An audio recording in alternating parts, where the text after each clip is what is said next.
नमस्कार, जोहार। झारखंड का एकमात्र सरकारी न्यूज चैनल क्लीन न्यूज में आपका स्वागत है। समस्या किसान से जुड़ा हो या हो पारा शिक्षकों का मुद्दा, हर खबर पर होगी हमारी पैनी नजर। सभी खबर सिलेक्टेड और काम की है, तो वीडियो के अंत तक बने रहें। साथ ही आप न्यूज को किस गांव या शहर से देख रहे हैं, हमें कमेंट में जरूर बताइए। आज का लाइक हम 100 रखते हैं, उम्मीद है कि आप इसे पूरा करेंगे। और रोजाना पंचायत चुनाव का अपडेट पाने के लिए चैनल को सब्सक्राइब कर बेल आइकन को प्रेस करें। तो चलिए जानते हैं आज का मुख्य समाचार। झारखंड में दिव्यांगों को पेंशन न मिला दुर्भाग्यपूर्ण। दिव्यांग जनों को पेंशन नहीं मिलना अत्यंत दुर्भाग्यपूर्ण है। इसी से पता चलता है कि सरकार समाज के वंचित तबके के प्रति कितनी लापरवाह है। विगत 7 महीने से राज्य सरकार ने दिव्यांग पेंशन के लिए आवंटन ही नहीं भेजा है। दिव्यांगों का कहना है कि हमें 7 महीने से पेंशन नहीं दी गई है। इस कोरोना काल में हम लोगों का हालत बहुत खराब हो गया है। कृपा करके हमें पेंशन देने की कृपा की जाए। अब देखते हैं सरकार इस पर क्या निर्णय लेती है। बिहार, यूपी, झारखंड के लिए 330 स्पेशल ट्रेन चलाएगी रेलवे। देश में कोरोना बेकाबू हो चुका है। कोरोना पर काबू पाने के लिए दिल्ली और महाराष्ट्र समेत देश के कई हिस्सों में लॉकडाउन जैसी पाबंदियां लागू है।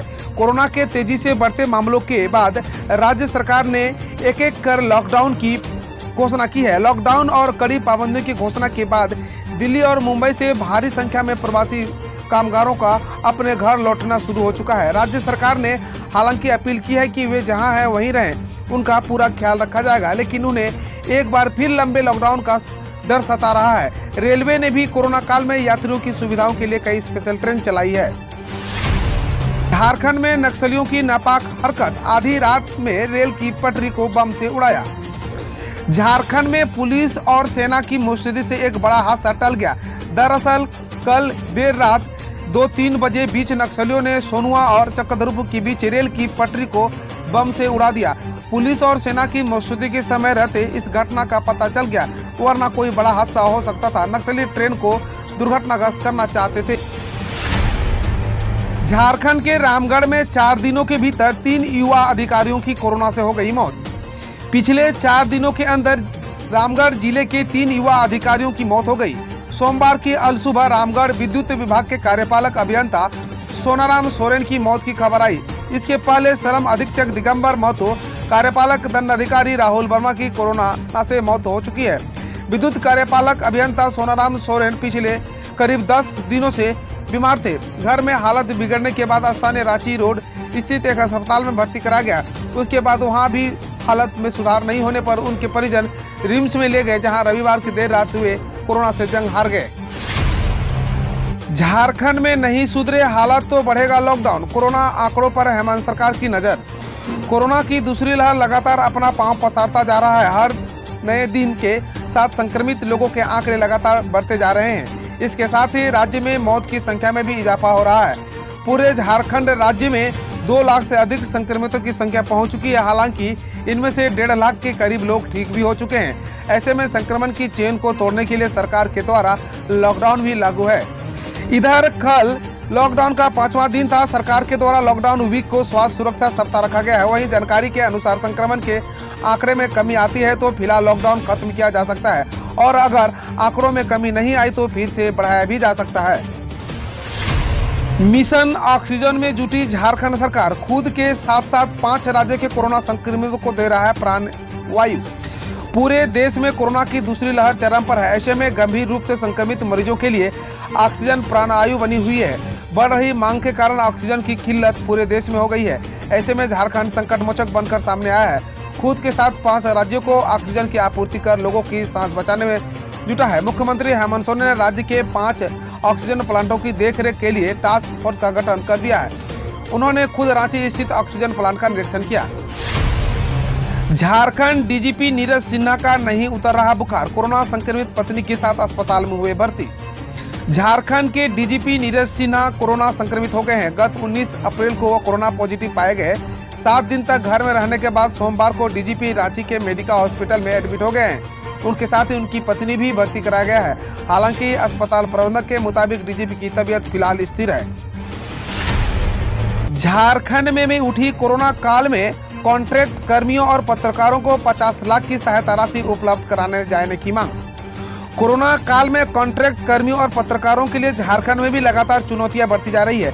पिछले 24 घंटे में 103 से भी अधिक लोग उनकी चपेट में अपनी जान गंवा चुके हैं। इसमें कई पत्रकार और कॉन्ट्रैक्ट वर्कर भी हैं। इसी महीने अब तक 6 से अधिक पत्रकार कोरोना का शिकार हो गए हैं। आंकड़ा बढ़ता ही जा रहा है। ऐसे में अब अनुबंध कर्मचारी महासंघ ने सीएम से गुहार लगाई है कि दूसरे राज्यों की तरह झारखंड में भी कॉन्ट्रैक्ट कर्मियों और पत्रकारों को भी फ्रंटलाइन वॉरियर माना जाए। देवघर की फिर डीसी बनी नैन्सी सहाय, मंजूनाथ भजंत्री हटे। झारखंड के देवघर स्थित मधुपुर विधानसभा उपचुनाव के परिणाम आने से पहले ही जिले में एक बार बड़ा फेरबदल हुआ है। भारतीय निर्वाचन आयोग ने देवघर डीसी मंजूनाथ भजंत्री की जगह नैन्सी सहाय को जिले का कमान सौंपा है। इस संबंध में इलेक्शन कमीशन और इंडिया के सचिव अरविंद आनंद की ओर से अधिसूचना जारी कर दी गई है। इससे पहले चुनाव आयोग ने मधुपुर एसडीओ का भी ट्रांसफर कर दिया था। झारखंड भाजपा प्रदेश अध्यक्ष दीपक प्रकाश कोरोना संक्रमित हुए। भाजपा के अध्यक्ष और राज्यसभा सांसद दीपक प्रकाश कोरोना पॉजिटिव हो गए हैं। दीपक प्रकाश ने खुद सोमवार को सोशल मीडिया के माध्यम से उनकी जानकारी देते हुए बताया कि कोरोना के शुरुआती लक्षण दिखने पर उन्होंने टेस्ट करवाया तो रिपोर्ट पॉजिटिव आई। उन्होंने बताया कि उनकी तबीयत ठीक है, परंतु डॉक्टर की सलाह पर वह होम आइसोलेशन में है। उन्होंने कहा कि जो भी लोग विगत कुछ दिनों से उनके संपर्क में आए हैं, आग्रह होगा कि कृपया स्वयं को आइसोलेट कर अपनी जांच करवाएं। अब खबर देश विदेश और देश की विभिन्न योजनाओं से। अमेरिका को साधने के बाद चर्चा में डोभाल, 24 घंटे में कैसे भारतीय विदेश नीति ने दिखाया कमाल। भारत में कोरोना की दूसरी लहर से पैदा संकट से निपटने के लिए अमेरिका के आगे आने के बाद से राष्ट्रीय सुरक्षा सलाहकार अजीत डोभाल चर्चा में है। अजीत डोभाल ने अपने अमेरिकी समकक्ष जैक सुलीवन से इस मसले पर बात की थी। उनकी इस बातचीत के बाद ही अमेरिका के राष्ट्रीय सुरक्षा सलाहकार और फिर राष्ट्रपति जो बाइडेन ने भारत को कोविशील्ड वैक्सीन के लिए कच्चे माल की सप्लाई का वादा किया है। इस ऐलान के बाद से ही अजीत डोभाल ट्वीट के टॉप ट्रेंड में है। कई ट्विटर्स यूजर्स का कहना है कि जहां अजीत डोभाल है वहां राह है। अमेरिका को इनकार से इकरार तक लाने वाले अजीत डोभाल की जमकर तारीफ की जा रही है। 1972 में पाकिस्तान को हराया, लेकिन खुद सरकारी सिस्टम से हारे। अस्पताल में बेड न मिलने से थमी विंग कमांडर की सांसें। पाकिस्तान को नाको चने चबाने वाले और 1972 की लड़ाई के hero retire wing commander RS Vajpayee system की नाकामी से कोरोना से जंग हार गए। अस्पताल व इलाज न मिलने से उनकी मौत हो गई। जिस एयरफोर्स अस्पताल के वे अधिकारी रहे वहां भी उन्हें इलाज के लिए एडमिट नहीं किया गया। 4-5 अन्य अस्पताल में चक्कर लगाने के बावजूद विंग कमांडर को एडमिट नहीं किया गया और उनका ऑक्सीजन लेवल लगातार नीचे गिरता गया और उनकी मौत हो गई। 18 मई तक चरम पर होगी कोरोना वायरस महामारी की दूसरी लहर। आईआईटी वैज्ञानिक ने बताया डरावना आंकड़ा। दुनिया के कई देश कोरोना वायरस महामारी की दूसरी वेव से निपट चुके हैं। वहीं देश में कोरोना की दूसरी लहर का कहर जारी है। अप्रैल के महीने में लगातार रिकॉर्ड तोड़ नए मरीज मिल रहे हैं। भारत रोजाना नए मामलों में अमेरिका को पीछे छोड़ चुका है। ऐसे में हर कोई जानना चाहता है कि आखिर ये दौर कब थमेगा। कश्मीर को लेकर फिर बौखलाहट में पाकिस्तान। भारत से बातचीत की आड़ में की ये नापाक पेशकश।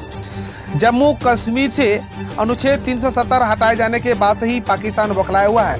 पाकिस्तान की ओर से कई बार कश्मीर पर भारत के फैसले को लेकर बौखलाहट दिख चुकी है। एक बार फिर पाकिस्तान की बौखलाहट सबके सामने आई है। पाकिस्तान के विदेश मंत्री शाह महमूद कुरैशी ने भारत और जम्मू कश्मीर को लेकर एक नापाक पेशकश की है। पाक विदेश मंत्री ने कहा कि हम भारत से बातचीत करने को तैयार हैं, अगर भारत जम्मू कश्मीर पर 5 अगस्त 2019 के फैसले पर दोबारा विचार करने को तैयार है। तब नए अध्ययन में दावा किया गया है कि शरीर से कोरोना को बाहर निकाल सकता है सामान्य सर्दी जुकाम वाला वायरस। दुनिया भर में कोरोना महामारी से तबाही मचा रखी है। भारत में तो हालात बद से बदतर होते जा रहे हैं। पिछले 24 घंटे में देश में रिकॉर्ड 3,53,000 नए कोविड मरीज मिले हैं और 2800 से अधिक लोगों की मौत हो गई है। देश क्या दुनिया के किसी भी देश में एक दिन में इतने मरीज नहीं मिले और नहीं इतने लोगों की मौतें हुई है। अब ये तो आप जानते ही होंगे कि सर्दी जुकाम भी वायरस के कारण ही होता है, जबकि कोविड के लिए जो जिम्मेदार वायरस है उसका नाम SARS-CoV-2 है। अब कुछ वैज्ञानिकों का यह दावा किया जा रहा है कि सामान्य सर्दी जुकाम वाला वायरस इंसान के शरीर से कोरोना वायरस को भगा सकता है। कोरोना के खिलाफ जंग में उतरेंगे सेना के रिटायर्ड डॉक्टर। पीएम मोदी से मिले CDS Bipin Rawat. Corona virus महामारी से निपटने के लिए सशस्त्र बलों की तैयारियों पर प्रधानमंत्री नरेंद्र मोदी ने chief of defence staff Bipin Rawat के साथ सोमवार को चर्चा की। बैठक के बाद बिपिन रावत ने कहा कि सशस्त्र बलों से पिछले 2 साल में सेवानिवृत्त हुए सभी मेडिकल कर्मचारी अपने घरों के पास स्थित कोविड-19 केंद्रों में काम करेंगे। इसके साथ ही कमांड, कोर, डिवीजन और नौसेना तथा वायुसेना के समान मुख्यालयों में तैनात सभी मेडिकल अफसर अस्पतालों में तैनात करे जाएंगे। बंगाल में 7वें चरण का कल हुआ मतदान। पीएम मोदी ने कहा कोविड प्रोटोकॉल का ध्यान कर किए मतदान। ममता बोली कोरोना की चिंता न करें। पश्चिम बंगाल में सोमवार को 7वें चरण का मतदान हो गया। कोविड के मामले में तेज उछाल के बीच इस चरण में राज्य की 34 सीटों पर मतदान हो गया। इनमें मुख्यमंत्री ममता बनर्जी की परंपरागत सीट भवानीपुर भी है। 34 सीटों पर होने वाले मतदान में 81 लाख से ज्यादा वोटर 284 उम्मीदवार का भाग्य का फैसला किए। इस सीटों पर मुख्य मुकाबला सत्ताधारी तृणमूल कांग्रेस और बीजेपी के बीच है। रेलवे का बड़ा फैसला। कोरोना काल में उत्तर रेलवे चलाएगा 7 समर स्पेशल ट्रेन। कोरोना की दूसरी लहर के बीच भारतीय रेलवे की ओर से यात्रियों की सुविधा के लिए लगातार कई स्पेशल ट्रेन चलाई जा रही है। इसी क्रम में उत्तर रेलवे ने इस बार 7 समर स्पेशल ट्रेन चलाने का फैसला किया है।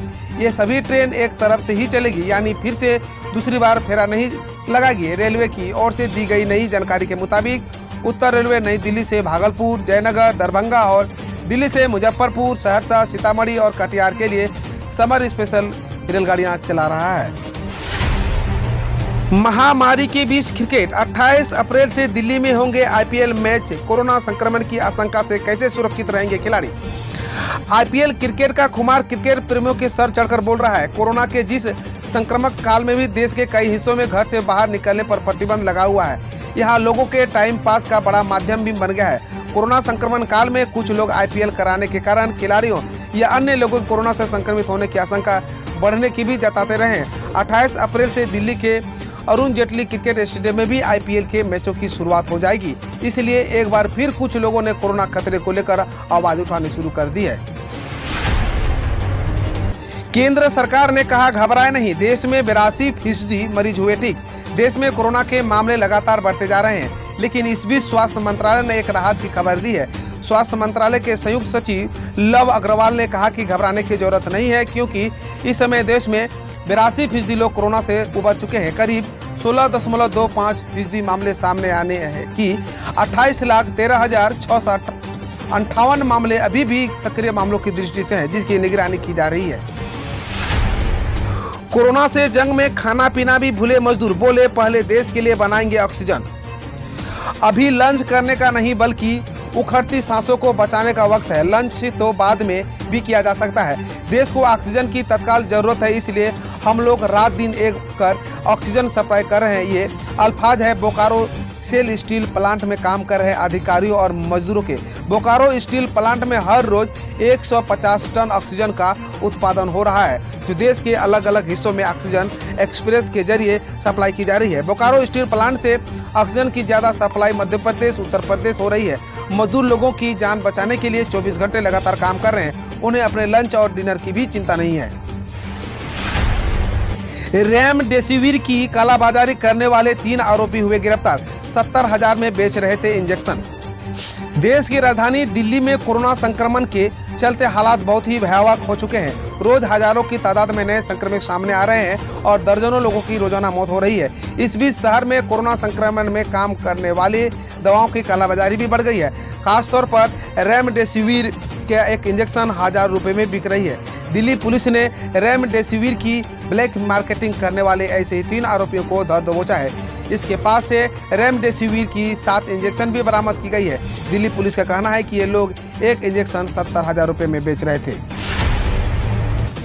पाकिस्तान से भी आई भारत के लिए दुआएं। शोएब मलिक ने कही दिल की बात। भारत इस वक्त कोरोना वायरस महामारी के खिलाफ जंग लड़ रहा है। देश भर में कोविड-19 के मामलों में लगातार इजाफा हुआ है।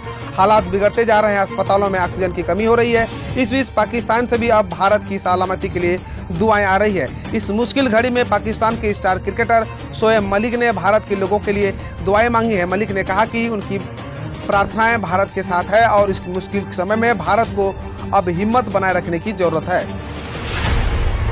अभी सस्ते में कर सकेंगे घरेलू हवाई सफर। सरकार ने किरायों पर कैपिंग 31 मई तक बढ़ाई।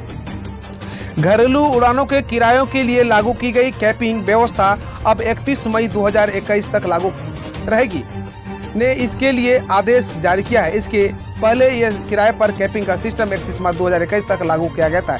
इसके पहले इसकी डेडलाइन कई बार बढ़ाई गई थी। सोना 8,750 रुपये मिल रहा है सस्ता। 2 दिन में चांदी 1,000 रुपये सस्ती हुई।